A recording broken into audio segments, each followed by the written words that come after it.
Welcome back to episode 3 of Big Mountains, Big Sky. After our brief trailer mishap and a cold night in Anza Borrego, we learned that the pipe for our tiny wood stove had finally been delivered. Since we were still close, we made a quick detour and turned back to San Diego. After our first few days on the road, we realized we needed some extra supplies, especially leveling blocks after we had raised our trailer jack too high and it gave out. I went out shopping while Emily and her dad started measuring and drilling the hole for our tiny stove. The stove had arrived a few weeks earlier, but the pipe had been delayed in customs until the day after we left.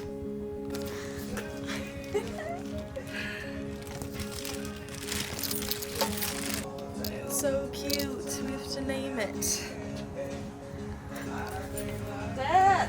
Oh my god.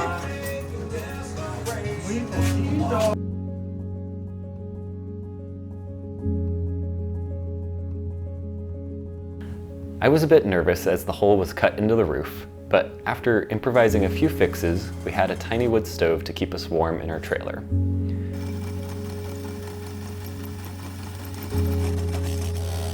We tested out the new heat source and then got ready for the day ahead.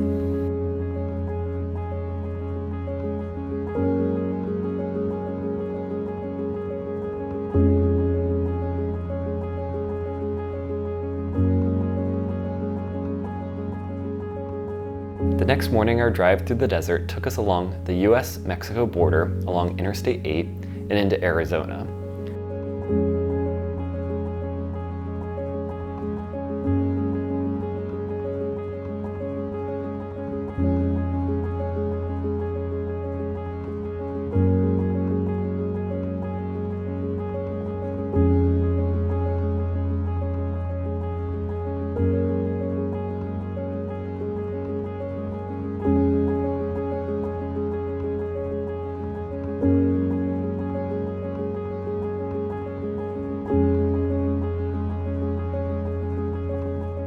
We pulled off at an exit to watch the last moments of the sunset and then continued our drive.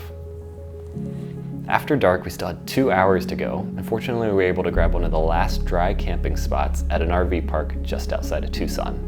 The next morning, we realized the RV park we had stopped at had a minimum age of 40 years old, so we quickly paid our fee for the night and then drove into Saguro National Park. As we drove in, it was like entering a forest of cacti. I was surprised not only by the amount of them, but even more so by the size of them. According to desertmuseum.org, the saguaro cactus can live between 150 to 200 years old. But because they grow so slowly, a 10-year-old tree might only be 1.5 inches tall.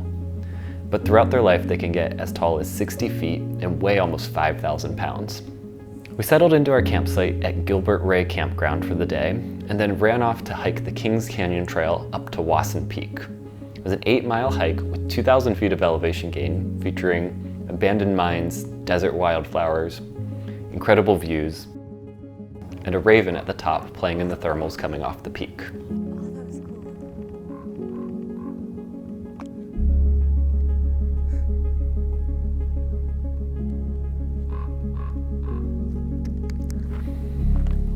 We had lunch at the summit, then continued back down the trail.